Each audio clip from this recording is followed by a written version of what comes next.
Bismillahirrahmanirrahim. Assalamualaikum warahmatullahi wabarakatuh. Alhamdulillahi rabbil alamin. Selamat berjumpa kembali di channel kita Santri. Salawat dan salam semoga senantiasa tercurahkan kepada junjungan kita baginda Rasulullah Nabi besar Muhammad sallallahu alaihi wasallam. Allahumma salli ala Muhammadin wa ala ali Muhammadin. Harapan dan doa saya semoga saudaraku semuanya selalu diberikan kesehatan, dilancarkan rizkinya, diampuni dosa-dosanya, dan dipanjangkan umurnya. Amin ya rabbal alamin. Sahabat seiman yang dirahmati Allah subhanahu wa ta'ala, Isra Mi'raj merupakan peristiwa penting yang ada dalam agama Islam dan menjadi sejarah yang selalu diingat oleh para umat muslim. Pasalnya peristiwa ini Nabi Muhammad SAW melakukan perjalanannya dari Masjidil Haram ke Masjidil Aqsa. Kemudian Nabi Muhammad SAW dinaikkan ke langit ketujuh dalam waktu singkat pada waktu malam. Perjalanan tersebut adalah perjalanan maha dahsyat karena dilakukan pada waktu yang begitu singkat. Peristiwa Isra Mi'raj atau perjalanan Nabi Muhammad SAW tersebut juga di dalam firman Allah Subhanahu wa taala surat Al-Isra ayat 1. Subhanalladzi asra bi'abdihi lailam minal masjidil haram ilal masjidil aqsa alladzi barakna haulahu linuriyahu min ayatina innahu huwas sami'ul basir. Artinya, Maha suci Allah yang telah memperjalankan hambanya pada suatu malam dari Masjidil Haram ke Masjidil Aqsa yang telah kami berkahi sekelilingnya agar kami perlihatkan kepadanya sebagian dari tanda-tanda kebesaran kami. Sesungguhnya Dia adalah Maha mendengar lagi Maha melihat. Isra Mi'raj terdiri dari dua kata yang mempunyai arti berbeda, Isra dan Mi'raj.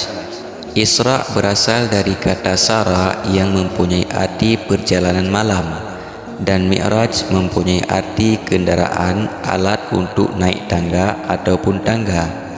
Melalui arti tersebut, sehingga Isra Mi'raj berarti perjalanan Nabi Muhammad SAW dari Masjidil Haram di Makkah ke Masjidil Aqsa di Palestina dalam satu malam, kemudian menuju langit ketujuh hingga ke Sidratul Muntaha untuk menemui Allah dan menerima perintah salat 5 waktu.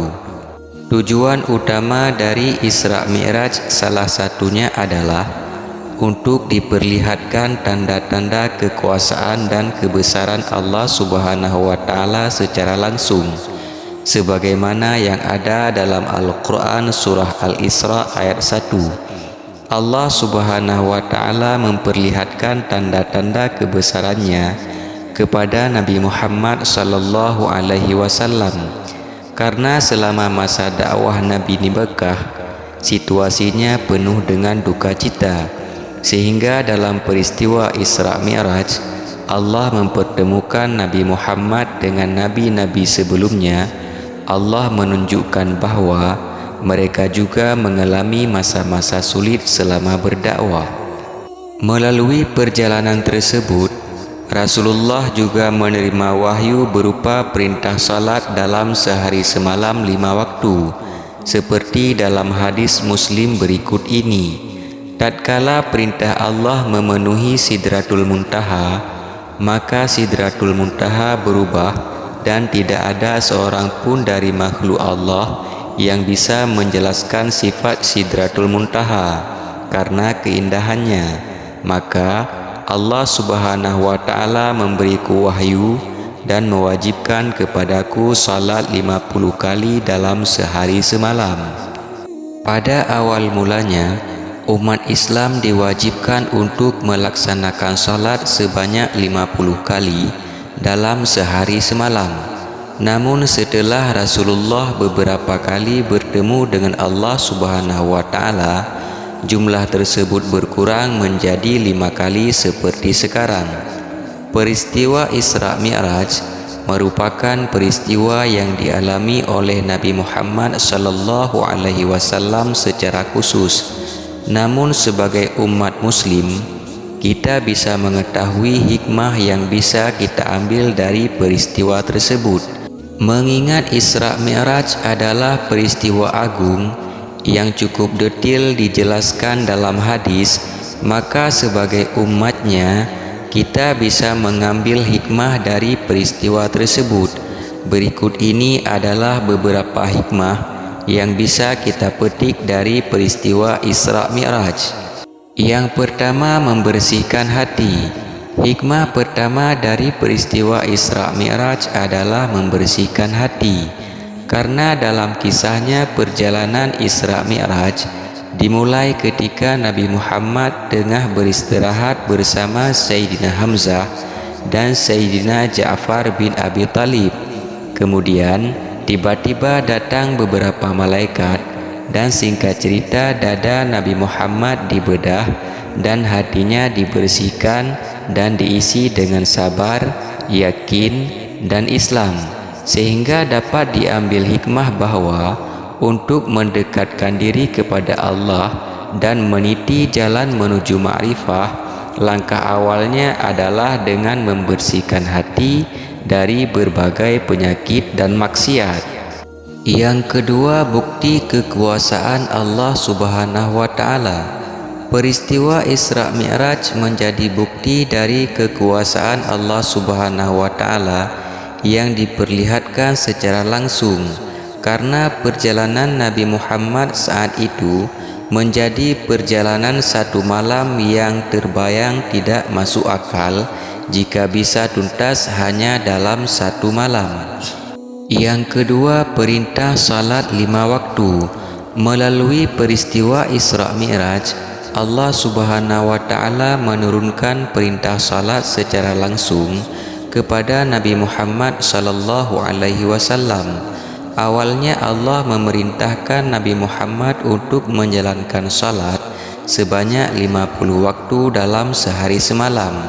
Namun Rasulullah sallallahu alaihi wasallam kemudian meminta keringanan kepada Allah dan menjadikan salat 5 waktu dalam sehari semalam hingga seperti saat ini, sehingga salat 5 waktu menjadi kewajiban yang harus dilaksanakan oleh seluruh umat Islam tanpa terkecuali. Yang keempat, malam hari sebagai waktu terbaik untuk berdoa. Malam hari menjadi waktu yang istimewa, termasuk ketika terjadi peristiwa Isra Nabi Muhammad sallallahu alaihi wasallam ke Sidratul Muntaha, dan peristiwa tersebut terjadi pada waktu malam. Selain itu, melalui peristiwa ini agar orang-orang dapat mengimani sesuatu yang gaib, waktu malam kerap didahulukan daripada waktu siang, baik dalam proses penciptaan serta urutan penyebutan dalam ayat-ayat Al-Quran. Sementara itu, waktu malam juga disebut sebagai waktu mustajab untuk berdoa, sebab setiap malam mengandung saat-saat terkabulnya doa dari Allah Subhanahu wa taala. Sahabat seiman yang dirahmati Allah Subhanahu wa taala, demikianlah pengertian dan hikmah dari Isra Mi'raj Nabi Muhammad sallallahu alaihi wasallam. Semoga menjadi ilmu untuk meningkatkan amal ibadah kita kepada Allah Subhanahu wa taala. Kalau ada di antara kita yang lagi mengalami ujian dan masalah di dalam kehidupan, semoga cepat Allah Subhanahu wa taala berikan jalan keluarnya. Dan kalau ada di antara kita yang lagi menunggu kesembuhan sesuatu penyakit, semoga cepat Allah Subhanahu wa taala sembuhkan. Amin ya rabbal alamin. Wallahu a'lam bishawab. Assalamualaikum warahmatullahi wabarakatuh.